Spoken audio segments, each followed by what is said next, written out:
Creo que la mejor manera de entender lo transformadores que somos es que sin un cocinero, un poroto es una piedrita que no sirve para nada, no la puedes comer así como la consigues, no es alimento cruda.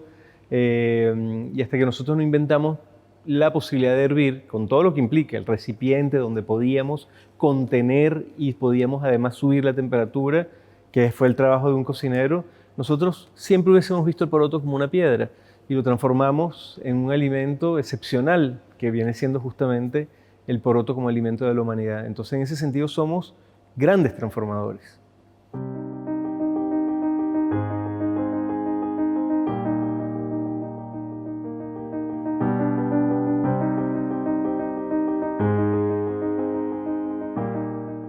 Reflexionar un poquito tal vez bajo tu mirada sobre la capacidad que tenemos no solo de transformar lo técnico, sino también ser transformadores de nuestro entorno social, económico, cultural. ¿Qué opinas de eso? ¿Qué tienes que decirnos de eso? Es que es inevitable, viene asociado automáticamente al hecho de la profesión del mundo de la cocina, la transformación, porque es el acervo en donde curiosamente somos más conservadores. Es decir, la humanidad suele permitir que hayan cambios en sus ritos, en sus cantos, en su poesía, en su pintura, en su manera de ver la vida, pero con la gastronomía nosotros tendemos a ser muy conservadores. Y es por una razón, y es que nos sentimos identificados muy fuertemente con el hecho gastronómico. Es decir, no me cambies la sopaipilla porque esa sopaipilla soy yo. Entonces, los cocineros de alguna manera siempre son como esa especie de ejército, por decirlo de alguna manera, que de manera constante está guardando un conocimiento y un ADN que hace que uno se sienta parte de algo. ¿De dónde parte este relato? ¿De dónde comienza? Que nos empezamos a transformar en estos transformadores que decíamos recién. El relato empieza cuando supimos dominar el fuego. No es nada fácil dominar el fuego. Hoy en día para uno es como automático, porque uno tiene un fosforito y prende el fuego. Pero si tú y yo estuviésemos en este momento en el Cerro Manquehue arriba y nos dijeran con lo que tienes acá, prende el fuego, al momento en que yo lo deseo, porque eso es el dominio de esa tecnología, no sabríamos ni siquiera cómo hacerlo.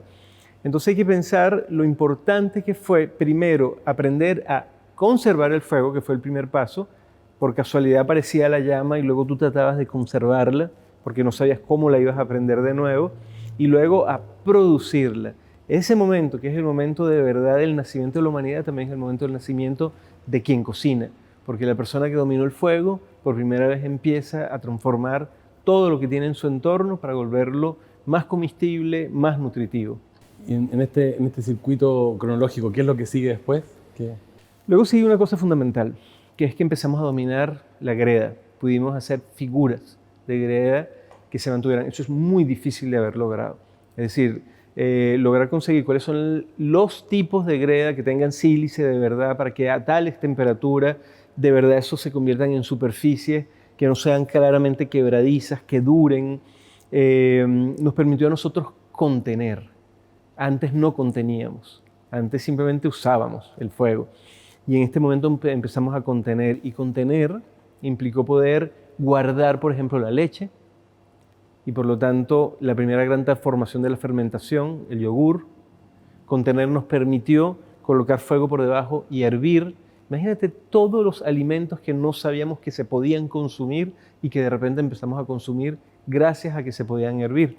Y en esa línea de tiempo uno puede después pasar al metal, con todas sus implicaciones de nuevo, la olla de metal, la plancha de metal. Y al final lo que te quiero decir es que con cada momento de la historia en que la humanidad logró asir una forma tecnológica, al mismo tiempo nacía una cultura completa asociada a esa nueva forma. El problema no era la tecnología, el problema era que nosotros aprovechábamos inmediatamente las nuevas posibilidades, porque eso somos los humanos. Los humanos simplemente somos unos adictos a nuevas posibilidades y cada vez que tenemos una nueva posibilidad construimos una cultura alrededor de ella. Hay que entender algo que es muy lindo. A medida que la humanidad pudo dominar la posibilidad de cocinar, su paso se fue volviendo lento. Ya no había que caminar 40 kilómetros diarios buscando el alimento y por eso, bueno, pasamos de África a Europa y de Europa nos fuimos hasta el confín del este y llegamos a Rusia, y en Rusia de repente hubo una pequeña helada y cruzamos esos 80 kilómetros del estrecho de Bering y seguimos caminando por la América. Éramos unos caminantes y de repente la posibilidad de cocinar nos permitió parar un rato. Y pucha, no tenemos que caminar 40 kilómetros mañana, quedémonos acá que tenemos comida y tenemos fuego y comamos y tenemos refugio.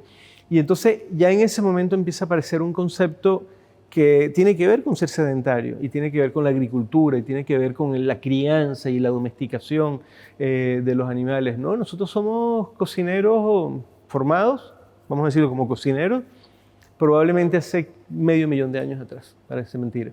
Se empieza esto a sofisticar un poco más, se empieza a complejizar el aparato técnico para poder evolucionar en las cocciones. ¿Qué sigue después en términos del tiempo? Es una linda pregunta. ¿Qué sigue después en el tiempo? Porque la verdad que la cocina se mantuvo casi idéntica por 10.000 años, Eugenio.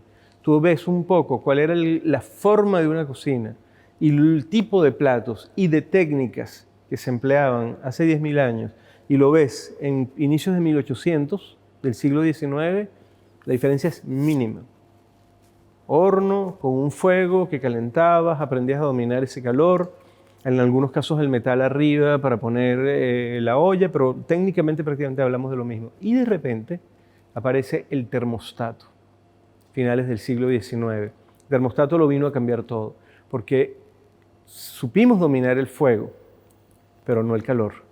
Nosotros dominábamos la fuente de esa temperatura, pero nunca pudimos dominar la temperatura. La única vez que los humanos logramos dominar la temperatura fue la única vez con el baño de María. Pero cuando aparece el termostato, ya nosotros podemos decir, lo quiero a 120, lo quiero a 140, lo quiero a 100. Imagínate, todo lo que se empieza a aparecer en uno. ¿Qué pasa si esto solo lo cocino a 80? ¿Qué pasa si esto lo cocino a 100? ¿Qué pasa si lo cocino a 180? Empiezan a aparecer incontables platos que nosotros no sabíamos que podíamos dominar, desde un queque hasta un soufflé, por decirlo de alguna manera. Y por supuesto, el salto más grande, que apenas lo estamos empezando a vivir, tú, yo, ustedes chicos y chicas que me están viendo en este momento, que están empezando en el mundo de la cocina, son parte de la primera generación en la historia de la humanidad que tiene además del dominio del calor, el dominio del frío. Y eso es único. Es decir, no solamente aprendimos a dominar el calor a un grado de precisión que llega al grado, como en el caso de un termocirculador de sous vide o un horno de primera generación de convección, sino que podemos dominar no solo el frío y qué frío y en qué tiempo. El abatidor, por ejemplo, es un ejemplo de eso. Lo que yo le diría a una persona que empieza en el mundo de la cocina es que sea permeable a lo que está pasando, a las tecnologías, que trate de entender qué hay ahí, porque el tema no es ver un Thermomix como una licuadora, el tema es ver qué harías tú ahora que tienes un Thermomix en la mano. Esa es la mirada histórica de la humanidad siempre fue esa. Ahora que tengo esto acá, ¿qué eres capaz tú de crear? Hemos hablado de pasado y de presente, ¿y qué vemos hacia adelante en términos de esta transformación de tecnologías, de uso?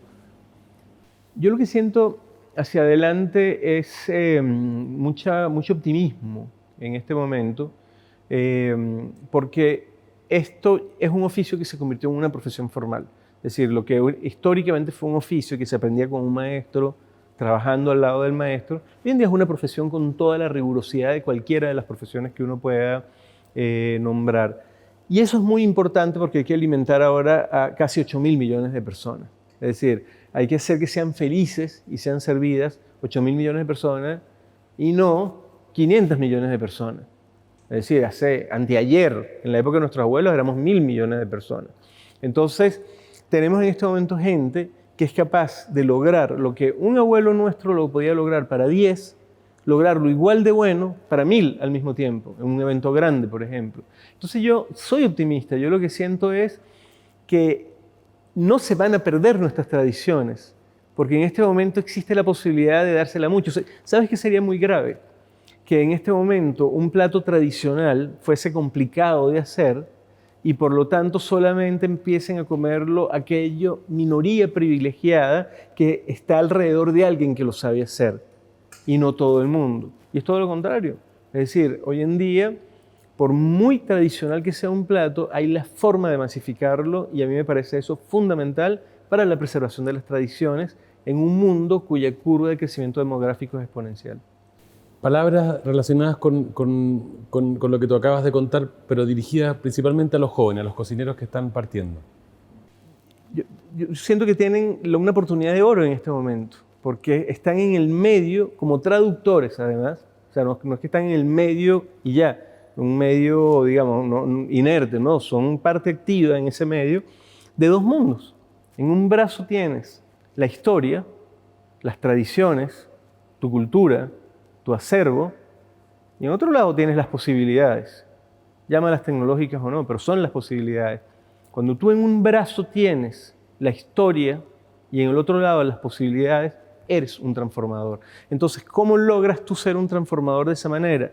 Mira para el lado de la historia y entiéndelo y sé abierto hacia el lado de lo que está empezando a nacer, o sea, fórmate, para que tú, una vez desde tu formación y con este bagaje que tienes acá, te conviertas en esa persona de la cual, por ejemplo, un Chile siempre va a estar profundamente orgulloso porque eres esa persona que ha logrado volver no un acto perecedero el hecho cultural, sino un acto sustentable y sostenible en el tiempo.